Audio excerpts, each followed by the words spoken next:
Hai, saya HL, dan ini adalah Talk Computer episode ke-31, video mirip artis yang trending di Twitter.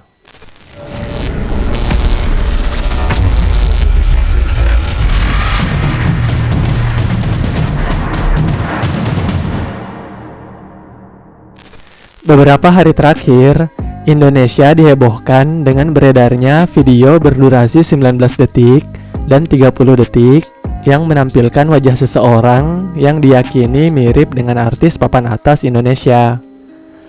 Entah berawal dari mana peredarannya, namun video ini akhirnya beredar di Twitter, bahkan sempat menjadi trending di Indonesia. Meski banyak yang meyakini orang di video tersebut hanya sekedar mirip dengan artis di Indonesia, namun banyak juga yang meyakini orang dalam video tersebut adalah artis yang dimaksud. Dalam kasus video berdurasi 19 detik, tidak sedikit yang bahkan melampirkan bukti-bukti yang menguatkan keyakinan tersebut. Jika berpatokan pada spekulasi yang beredar, setidaknya ada dua cocok logi yang menjadi dasar keyakinan bahwa orang dalam video tersebut adalah artis yang bersangkutan.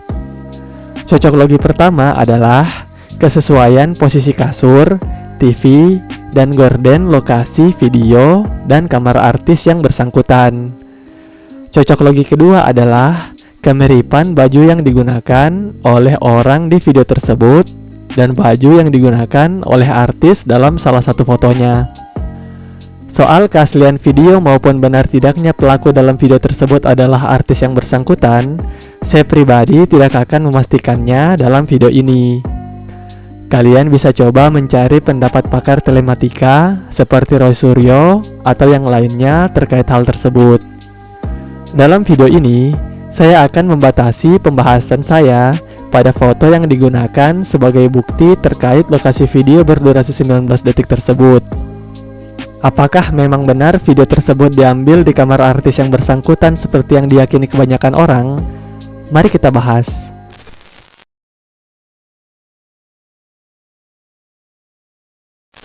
Jika kalian meyakini pelaku dalam video tersebut adalah artis yang bersangkutan hanya berdasarkan cocok logi posisi kasur, TV, dan gorden, maka saya akan memberi kalian 4 alasan mengapa kedua kamar tersebut merupakan dua tempat yang berbeda. Alasan pertama, ukuran televisi yang digunakan. Meskipun posisi televisi sama-sama berdekatan dengan gorden, jika kalian perhatikan dengan seksama, televisi di kamar video 19 detik berukuran jauh lebih kecil dari televisi yang ada di kamar artis yang bersangkutan. Jika televisi di kamar video 19 detik berukuran antara 20 hingga 30 inch, televisi di kamar artis tersebut bisa jadi berukuran 60 inch. Alasan kedua, meja televisi yang berbeda. Jika dilihat sepintas, kedua televisi tersebut sama-sama diletakkan di atas meja yang cukup panjang. Hanya saja jika kita cermati, pada meja televisi di video 19 detik, terdapat tingkatan tersendiri pada bagian televisi, sehingga posisi televisi sedikit lebih tinggi. Sedangkan pada meja televisi milik artis yang bersangkutan, tidak ada tingkatan tersendiri untuk televisi. Bagian atas meja televisi artis tersebut cenderung rata dari ujung hingga ke ujung. Alasan ketiga, tembok atau plafon bagian atas kamar. Jika hanya berpatokan pada warna cat di kedua ruangan tersebut, banyak yang berkesimpulan kedua kamar tersebut adalah tempat yang sama.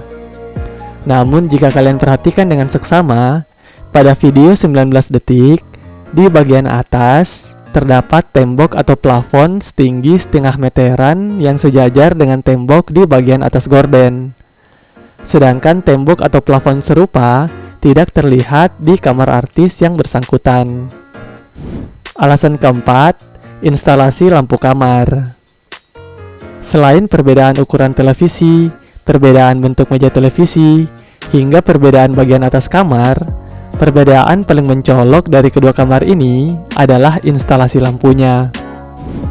Jika kalian perhatikan, pada kamar video 19 detik, plafon bagian atas kamar yang terlihat di rekaman cenderung kosong. Namun jika melihat kamar artis yang bersangkutan, Setidaknya kalian akan melihat instalasi dua lampu berwarna putih di bagian atas plafon.